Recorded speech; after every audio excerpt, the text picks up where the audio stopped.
As far back as I can remember, I wanted to be an actor. It felt instinctively like I understood what acting was all about. Religion to me was something I couldn't really relate to. I believed God was real, but I was turned off by religion. New York City was a fantasy. All my favorite actors growing up were from New York City. The movies were from New York City. So when I found myself in New York City, I felt like my life had just begun. I auditioned for the school, the Michael Howard Studios. The guy I auditioned for, I forget his name now, he accepted me pretty much right on the spot. I called home and I had my parents send me clothes, and my life in New York began. I just wanted to experience everything the world had to offer. You know, I could wake up whenever, I could do whatever I wanted. When I'm on stage, I was doing whatever I wanted. I felt that everything that I needed was already inside, which was my talent, which was my acting.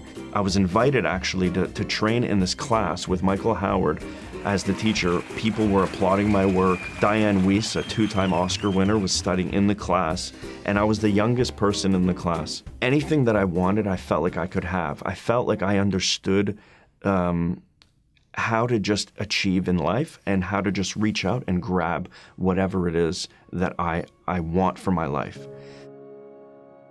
What I found was that as I was sinking deeper and deeper into this lifestyle of just, I guess, hedonism or selfishness, I felt like I wasn't really a good person. I felt like I was hurting a lot of people. I was taking advantage of anybody and everybody to make my life more fun. I was sitting on the bus one day, and I was thinking about where my life was headed. And it was very clear. I had like one of those moments of clarity where I just saw my future very clearly, that I was headed towards a beautiful career and a horrible, tragic life. Every single favorite actor that I grew up watching, I realized their lives had so much tragedy in it. And I realized that I wasn't just becoming like these actors that I loved on stage. I was becoming like them off stage, that it was a package deal. I was literally becoming like them. How do I become a good and happy person? There was a period when this question was in the back of my mind, where every time I passed by a church, I felt like it grabbed my attention. I was back on the bus, and I was thinking to myself, I'm like, why do I keep noticing churches everywhere I go? And just when I thought that, I heard a very clear voice like ring inside me. I just heard, "Look left." And I turned and looked, and I saw a huge church right next to me. I felt flooded by that love that you hear described, that you can't put into words. It was just an unconditional, perfect love that I just felt flood me. And immediately I felt my selfishness and my sin really in contrast to that perfect love that I was feeling. And immediately I was sorry for the way I was living my life. And right away I dropped my head and I just responded from inside. I said, "I'm sorry." And as soon as I said that inside, I just said, "I'm sorry." A second later, I just felt completely free from any guilt, or I just felt completely forgiven. I already thought that the Bible, I had decided, was a book of fairy tales, and I couldn't understand how anybody would believe it.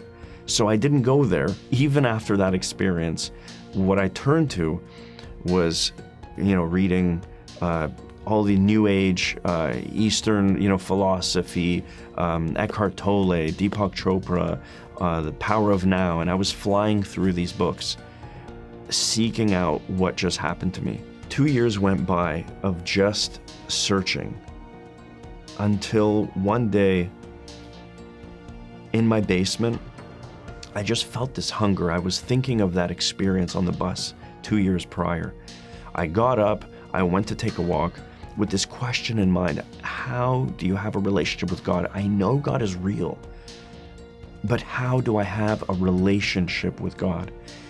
And as soon as I left my house, within about 15 steps right outside my house, a guy was passing me, a stranger on a motorbike. And he stopped right in front of me, and he took off his helmet, and he goes, "Jesus was a carpenter, right?" And I froze.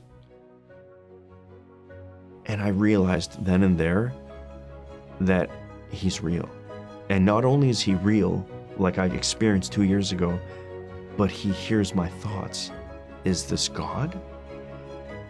With all of what all the applause I was getting, with everything that people were cheering me on about, I was feeling lifted and lifted and lifted up into a king's position. And with this sense of power, I was using it to get people to give to me, to take more, I was taking more from people. If I saw a girl or whatever it was, whether it was partying or whatever, I just felt like I was in a king's position and I was abusing my power.